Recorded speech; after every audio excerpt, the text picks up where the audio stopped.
Hello everyone, हाय, मैं हूं सचिन कुमार और स्वागत करता हूं मेरे चैनल पर। तो आज हम लोग स्टार्ट करने जा रहे हैं लूसेंट ऑब्जेक्टिव का पहला टॉपिक, जो कि हड़प्पा सभ्यता से है, जो 2500 ईसा पूर्व से लेकर 1750 ईसा पूर्व की सारी बातें हैं। तो आइए पहला क्वेश्चन देखते हैं। हड़प्पा सभ्यता का सर्वाधिक मान्यता प्राप्त काल क्या है? तो इसका आंसर हो जाएगा 2500 ईसा पूर्व से लेकर 1750 ईसा पूर्व तक। इसका आंसर बी हो जाएगा। आगे देखते हैं। सिंधु घाटी की सभ्यता निम्नलिखित में से किस सभ्यता के समकालीन नहीं थी? तो ये हो जाएगा डी, ग्रीक की सभ्यता के समकालीन नहीं थी। चलिए आगे देखते हैं। सिंधु घाटी की सभ्यता कहाँ तक विस्तृत थी? पंजाब, राजस्थान, गुजरात, उत्तर प्रदेश, हरियाणा, सिंध और बलूचिस्तान। इसका डी हो जाएगा। सिंधु घाटी की सभ्यता में घोड़े के अवशेष कहाँ मिले हैं? तो इसका आंसर हो जाएगा सुरकोटदा में मिले हैं, ए। सिंधु घाटी स्थल कालीबंगन किस प्रदेश में है? तो ये अपना राजस्थान में है, तो इसका आंसर हो जाएगा ए। चलिए आगे देखते हैं। निम्नलिखित में से किस पदार्थ का उपयोग हड़प्पा काल की मोहरों यानी मुद्राओं के निर्माण में मुख्य रूप से किया जाता था? तो इसका आंसर हो जाएगा सेलखड़ी, ए। हड़प्पा सभ्यता किस युग की थी? तो वो थी कांस्य युग की। इसका भी आंसर हो जाएगा ए। सिंधु घाटी सभ्यता के लोगों का मुख्य व्यवसाय क्या था? तो व्यापार था। इसका आंसर ए हो जाएगा। हड़प्पा सभ्यता के निवासी थे शहरी। इसका आंसर बी हो जाएगा। चलिए आगे देखते हैं। सिंधु सभ्यता के घर किससे बनाए जाते थे? तो ईंट से बनाए जाते थे। इसका ये हो जाएगा। हड़प्पावासी किस वस्तु के उत्पादन में सर्वप्रथम थे? तो वे कपास के उत्पादन में सर्वप्रथम थे। निम्नलिखित विद्वानों में से हड़प्पा सभ्यता का सर्वप्रथम खोजकर्ता कौन था? तो इसका दयाराम साहनी, डी हो जाएगा आंसर। सिंधु सभ्यता का पत्तनगढ़ यानी बंदरगाह कौन सा था? तो इसका हो जाएगा बी, लोथल था। चलिए आगे देखते हैं। पैमानों की खोज ने यह सिद्ध कर दिया कि सिंधु घाटी के लोग माप और तौल दोनों से परिचित थे। ये खोज कहाँ पर हुई थी? तो आप 14 का देख सकते हैं, लोथल में हुई थी। डी ऑप्शन हो जाएगा। चलिए आगे देखते हैं। हड़प्पाकालीन समाज किन वर्गों में विभक्त था? तो ये विद्वान, योद्धा, व्यापारी और श्रमिक। इसका आंसर बी हो जाएगा। चलिए आगे देखते हैं। सिंधु सभ्यता का सर्वाधिक उपयुक्त नाम क्या है? तो हड़प्पा सभ्यता। इसका आंसर ए हो जाएगा। आगे देखते हैं। निम्नलिखित में से कौन सा लक्षण सिंधु सभ्यता के लोगों का सही चित्रण करता है? इसमें क्या दिया हुआ है? उनके विशाल महल और मंदिर होते थे। वे देवियों और देवताओं दोनों की पूजा करते थे। वे युद्ध में घोड़ों द्वारा खींचे जाने वाले रथों का प्रयोग करते थे। तो नीचे दिया हुआ है कि केवल 2 होगा या फिर केवल 1 या 2 होगा, फिर केवल 1, 2, 3 या इनमें से कोई नहीं। तो आप देख सकते हैं वे देवियों और देवताओं दोनों की पूजा करते थे। इसका आंसर केवल 2 हो जाएगा। ठीक है, चलिए आगे देखते हैं। हड़प्पा सभ्यता की खोज किस वर्ष में हुई थी? तो ये कब हुई थी? 1921 में हुई थी। डी आंसर हो जाएगा। हड़प्पा सभ्यता के बारे में कौन सी उक्ति सही है? तो 19 का आप देख सकते हैं, सी हो जाएगा। उन्होंने पशुपति का सम्मान करना आरंभ कर दिया था। ठीक है, सी हो जाएगा। हड़प्पा के लोगों की सामाजिक पद्धति थी उचित समतावादी। इसका ए हो जाएगा। आगे देखिए। सिंधु का नखलिस्तान यानी बाग हड़प्पा सभ्यता के किस पुरास्थल को कहा गया है? 21 का बी हो जाएगा। मोहनजोदड़ो को कहा गया है। चलिए आगे बढ़ते हैं। हड़प्पा सभ्यता के संपूर्ण क्षेत्र का आकार किस प्रकार का है? तो त्रिभुजाकार है। इसका सी हो जाएगा। अब इसमें देखिए, सूची 1 में स्थल दिया हुआ है, सूची 2 में नदी दिया हुआ है। तो स्थल और नदी दोनों को मैच करना है। तो हड़प्पा का क्या हो जाएगा? रावी, मोहनजोदड़ो का सिंधु, लोथल का भोगवा और कालीबंगा का गग्गर। तो इसका आंसर ए हो जाएगा। आप देख सकते हैं। आगे देखते हैं। हड़प्पा सभ्यता के अंतर्गत हल से जोते गए खेत का साक्ष्य कहाँ से मिला है? तो 24 का सी हो जाएगा। कालीबंगा से मिला है। ठीक है। सिंधव सभ्यता की ईंटों का अंकलन किस स्थान से मिला है? तो 25 का ए हो जाएगा। ये भी कालीबंगा से मिला है। मोहनजोदड़ो कहाँ स्थित है? तो ये सिंध में स्थित है, यानी पाकिस्तान के सिंध में स्थित है। चलिए आगे देखते हैं। सिंधु सभ्यता में वृहत स्नानागार पाया गया है। तो कहाँ पाया गया है? मोहनजोदड़ो में पाया गया है। ठीक है, चलिए आगे बढ़ते हैं 28वें क्वेश्चन की ओर। सिंधु सभ्यता की मुद्रा में किस देवता के समतुल्य चित्रांकन मिलता है? तो किसके समतुल्य मिलता है? आदि शिव के। इसका आंसर ये हो जाएगा। निम्नलिखित में से कौन सा हड़प्पाकालीन स्थल गुजरात में था? आप 29 का आंसर देख सकते हैं, लोथल में। इसका आंसर डी हो जाएगा। मोहनजोदड़ो का स्थानीय नाम है मृतकों का टीला, जिसको माउंट ऑफ डेड बोलते हैं। इसका आंसर डी हो जाएगा। आगे देखते हैं। हड़प्पा सभ्यता का प्रचलित नाम है। 31 का आंसर सी हो जाएगा, सिंधु घाटी की सभ्यता।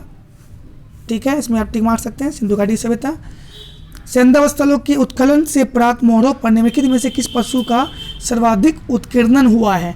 32 का सी, यानी बैल का सबसे ज़्यादा बार उसका वर्णन हुआ है। सिंधु घाटी सभ्यता जानी जाती है अपने नगर नियोजन के लिए, इसका आंसर ए हो जाएगा। सिंधु सभ्यता का कौन सा स्थान भारत में स्थित है? तो आप 34 का देख सकते हैं, सी लोथल, ये भारत में स्थित है जो कि गुजरात में है। आगे देखते हैं, भारत में खोजा गया सबसे पहला पुराना शहर था। 35 का हो जाएगा अपना हड़प्पा, यानी ए। भारत में चांदी की उपलब्धता के प्राचीनतम साक्ष्य मिलते हैं। 36 नंबर का आप देख सकते हैं, हड़प्पा संस्कृति में मिलते हैं, इसका ए हो जाएगा। सिंधु सभ्यता के बारे में कौन सा कथन असत्य है? लोग लोहे से परिचित थे, वे लोग लोहे से परिचित नहीं थे, इसका डी आंसर हो जाएगा। आगे देखते हैं, इसमें भी सूची दिया हुआ है। इसमें दिया हुआ है सूची 1 में सिंधु सभ्यता की उत्तरी सीमा, सिंधु सभ्यता की दक्षिणी सीमा, सिंधु सभ्यता की पूर्वी सीमा और सिंधु सभ्यता की पश्चिमी सीमा। और इसमें हमें मैच करना है। एक तरफ मांडा जम्मू है, देवाबाद महाराष्ट्र है, आलमगीरपुर उत्तर प्रदेश है और सुतकांगेडर और बलूचिस्तान है। तो 38 का आंसर क्या हो जाएगा? ए ही होगा, क्योंकि इसमें उत्तरी सीमा किधर था? मांडा जम्मू, दक्षिणी सीमा महाराष्ट्र की ओर, पूर्वी उत्तर प्रदेश और पश्चिमी बलूचिस्तान की ओर। ठीक है, इसका आंसर हो जाएगा ए। तो यहाँ पे ए पे मार्किंग कर दीजिए। आगे देखते हैं, मांडा किस नदी के किनारे स्थित था? चेनाब नदी के किनारे, इसका आंसर ए हो जाएगा। ठीक है, इसका आंसर ए हो जाएगा, ठीक मार दें इसमें हम। हड़प्पाकालीन स्थल रोपड़ पंजाब किस नदी के किनारे स्थित था? तो इसका आंसर ए हो जाएगा, चेनाब के, इसका आंसर हो जाएगा सतलज नदी के किनारे। इसका आंसर चेनाब नहीं होगा, इसका हो जाएगा सतलज नदी के किनारे स्थित था। ठीक है, हड़प्पा में एक उन्नत जल प्रबंधन प्रणाली का पता चलता है। तो इसका आंसर हो जाएगा धोलावीरा, ए पे आप मार्किंग कर दीजिए। चलिए आगे देखते हैं, हड़प्पा के मिट्टी के बर्तनों पर सामान्यतः किस रंग का उपयोग हुआ था? तो वो लाल रंग का था, इसका आंसर ए हो जाएगा। सिंधु सभ्यता निम्नलिखित में से किस युग में पड़ता है? तो इसका आंसर देख सकते हैं आदि ऐतिहासिक काल, इसका आंसर हो जाएगा आपका डी। सिंधु घाटी सभ्यता की विकसित अवस्था में निम्नलिखित में से किस स्थल से घरों में कुओं के अवशेष मिले हैं? तो इसका आंसर हो जाएगा मोहनजोदड़ो से मिले हैं, डी हो जाएगा। चलिए आगे देखते हैं, सिंधु घाटी सभ्यता के को खोज निकालने में जिन दो भारतीय का नाम जुड़ा है वे हैं दयाराम साहनी एवं राखालाल दास बनर्जी, इसका आंसर हो जाएगा ए। रंगपुर जहाँ हड़प्पा की समकालीन सभ्यता थी, कौन सी थी? सौराष्ट्र में। हड़प्पा एवं मोहनजोदड़ो की पुरातात्विक खुदाई के प्रभारी थे। 47 का हो जाएगा बी, सर्जन मार्शल थे। चलिए आगे देखते हैं, निम्न में से किस पशु की आकृति जो मोहर पर मिली है जिससे ज्ञात होता है कि सिंधु घाटी एवं मेसोपोटामिया की सभ्यता के मध्य व्यापारिक संबंध थे? तो इसका आंसर हो जाएगा आपका बैल, इसमें आप सी में मार्किंग कर सकते हैं। सिंधु घाटी के लोग विश्वास करते थे। 49 का हो जाएगा मातृशक्ति पे विश्वास करते थे, डी। निम्नलिखित में से कौन सा सिंधु स्थल समुद्र तट पर स्थित नहीं था? तो इसका हो जाएगा आपका कोटदीजी, यानी डी। निम्नलिखित में से कौन मोहनजोदड़ो की सबसे बड़ी इमारत मानी जाती थी? 51 का हो जाएगा विशाल स्नानागार, यानी ए। चलिए नेक्स्ट, हड़प्पाकालीन लोगों ने नगरों में घरों के विन्यास के लिए कौन सी पद्धति अपनाई थी? 52 का हो जाएगा आपका ग्रिड पद्धति, इसका हो जाएगा सी। फिर देखिए सूची 1 को सूची 2 के साथ सम्मिलित कीजिए और सूचियों के नीचे दिए गए कूट का प्रयोग कर सही उत्तर चुनिए। इसमें प्राचीन स्थल सूची 1 है और पुरातात्विक अवशेष सूची 2 है। ठीक है, इसमें देखिए ऑप्शन भी दिए हुए हैं, आंसर भी दिए हुए हैं। तो इसका आपका 53 का आंसर हो जाएगा बी, यानी कि लोथल का हो जाएगा गोदीवाड़ा, कालीबंगा का हो जाएगा जूता हुआ खेत, धोलावीरा का हो जाएगा आपका हड़प्पाई लिपि के बड़े आकार के 10 चिन्हों वाला एक शिलालेख, और जो आपका लास्ट बच गया बनवाली, ये आपका हो जाएगा पक्की मिट्टी की बनी हुई हल्की प्रतिकृति, ठीक है। तो इसका आंसर बी हो जाएगा। चलिए आगे देखते हैं। निम्नलिखित पशुओं में से किस एक का हड़प्पा सभ्यता में पाई मोहरों और टेराकोटा कलाकृतियों में निरूपण यानी अंकन नहीं हुआ था? तो 54 का ए हो जाएगा, शेर का नहीं था। हड़प्पावासी सिंधु हड़प्पावासी किस धातु से परिचित नहीं थे? तो आप 55 का आंसर देख सकते हैं, डी, यानी वो लोहा से परिचित नहीं था। निम्नलिखित में से किस स्थल से युगल समाधान यानी द्विशव संस्कार का प्रमाण मिलता है? तो ये आपका 56 का हो जाएगा, सी, यानी लोथल। आगे देखते हैं। कपास का उत्पादन सर्वप्रथम सिंधु क्षेत्र में हुआ, जिसे ग्रीक या यूनान के लोग किस नाम से पुकारा? 57 का देख सकते हैं, सिंडन के नाम से पुकारा। इसका आंसर ए हो जाएगा। आगे देखते हैं। हड़प्पा के काल का तांबे का रथ किस स्थान से प्राप्त हुआ था? तो 58 का देख सकते हैं, देमाबाद, यानी सी। हड़प्पावासी किन किन धातुओं का आयात करते थे?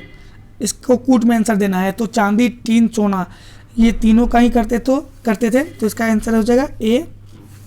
आगे देखते हैं। हड़प्पावासी लाजवर्ड भवन निर्माण की सामग्री का आयात कहाँ से करते थे? 60 का आंसर हो जाएगा ए, हिंदू कुश क्षेत्र के बदखसा से करते थे। इसका ये हो जाएगा।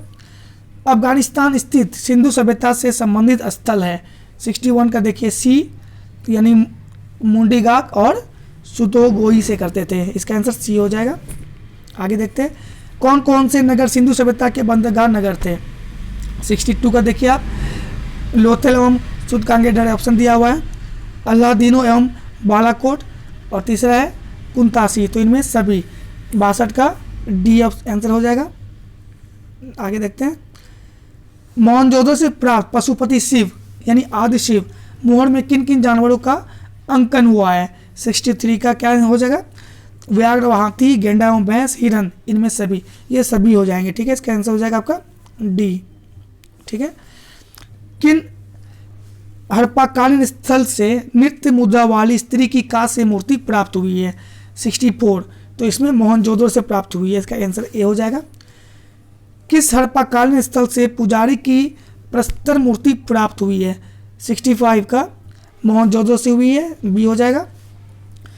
किस सिंधुकालीन स्थल से एक ईंट पर बिल्ली का पीछा करते हुए कुत्ते के पंजे के निशान मिले हैं? 66 का चंद्रद्रो से मिले हैं। इसका आंसर सी हो जाएगा। किस हड़प्पाकालीन स्थल से प्राप्त जार पर चोंच में मछली दबाए चिड़िया एवं पेड़ के नीचे खड़ी लोमड़ी का चित्रांकन मिलता है, जो पंचतंत्र के लोमड़ी की कहानी के सदृश है? 67 का क्या हो जाएगा आपका? सी, यानी लोथल से। चलिए आगे बढ़ते हैं, कुछ ही क्वेश्चन बचे हुए हैं अब। स्वतंत्रोत्तर भारत में सबसे अधिक संख्या के हड़प्पाकालीन स्थलों की खोज किस प्रांत में हुई है? तो 68 का आप देख सकते हैं, 68 का आंसर हो जाएगा आपका गुजरात से, यानी ए हो जाएगा। निम्नलिखित में से कौन सी फसल हड़प्पाकालीन लोगों का मुख्य खाद्यान्न नहीं था? 69 का आप देख सकते हैं, चावल, सी हो जाएगा इसका आंसर। आगे देखते हैं। कथन एक दिया हुआ, हड़प्पा तथा मोहनजोदड़ो अब विलुप्त हो गए हैं, कारण दिया हुआ वे उत्खनन के दौरान प्रकट हुए थे। तो 70 का आपका हो जाएगा कि ए और आर दोनों सही है तथा आर ए का सही स्पष्टीकरण करता है। तो इसका आंसर हो जाएगा ए। चलिए आगे देखते हैं। सिंधु घाटी सभ्यता के संदर्भ में निम्नलिखित कथनों पर विचार कीजिए। यह प्रमुखतः लौकिक सभ्यता थी तथा उसमें धार्मिक तत्व यद्यपि उपस्थित था, वर्चस्वशाली नहीं था। ये हो गया पहला। दूसरा क्या दिया? उस काल में भारत में कपास से वस्त्र बनाए जाते थे। 71 का इसमें दिया हुआ है केवल दो, एक और दो दोनों, ना तो एक ना तो दो, ये दोनों ही कथन सही है। इसका आंसर हो जाएगा सी, ठीक है। सी का मतलब हो गया कि यह प्रमुखतः लौकिक सभ्यता थी तथा उसमें धार्मिक तत्व यद्यपि उपस्थित था, वर्चस्वशाली नहीं था। दूसरा, उस काल में भारत में कपास से वस्त्र बनाए जाते थे, दोनों ही सही है, ठीक है। चलिए आगे देखते हैं। इसमें भी सूची मैच करना है। सूची 1 में दिया हुआ हड़प्पाई स्थल, सूची 2 में स्थिति दिया हुआ है 72 का। इसका आंसर देख सकते हैं आप, सी हो जाएगा, यानी मांडा का हो जाएगा आपका जम्मू कश्मीर, दायमाबाद का हो जाएगा महाराष्ट्र, कालीबंगा का हो जाएगा राजस्थान, राखीगढ़ी का हो जाएगा हरियाणा। तो आपका 72 का आंसर हो जाएगा सी। ठीक है, चलिए आगे देखते हैं, थोड़े से क्वेश्चन बचे हुए हैं। हड़प्पाकालीन स्थलों में अभी तक किस धातु की प्राप्ति नहीं हुई थी? तो क्या हो जाएगा, लोहे की प्राप्ति नहीं हुई थी। ये हम लोग पहले भी स्टडी कर चुके हैं। आगे देखते हैं, किस पशु के अवशेष सिंधु घाटी सभ्यता में प्राप्त नहीं हुए हैं? 74 का हो जाएगा शेर के। ठीक है, चंद्रद्रोह के उत्खनन का निर्देशन किया था, किसने किया था? J.H. मेके ने किया था। इसका आंसर हो जाएगा आपका ए। लास्ट क्वेश्चन देखते हैं, निम्नलिखित में से कौन सा एक हड़प्पा स्थल नहीं है? इसका आंसर हो जाएगा सोहगोड़ा। ठीक है, ये आपका पहला टॉपिक था जो कि अपना हड़प्पा सभ्यता और सिंधु सभ्यता से था। इसके बाद जो हम नेक्स्ट वीडियो लाएंगे वो आपका रहेगा वैदिक संस्कृति से, जो कि 1500 ईसा पूर्व से लेके 600 ईसा पूर्व का था। इसी तरह हम इस पूरे बुक को कवर करवाएंगे। अगर आपको लुसेंट ऑब्जेक्टिव का सारा कवर करना है तो मेरे वीडियो को देखते रहिएगा, और अच्छा लगे तो चैनल को सब्सक्राइब कर दीजिएगा। चलिए, thank you so much for watching my videos. Thank you.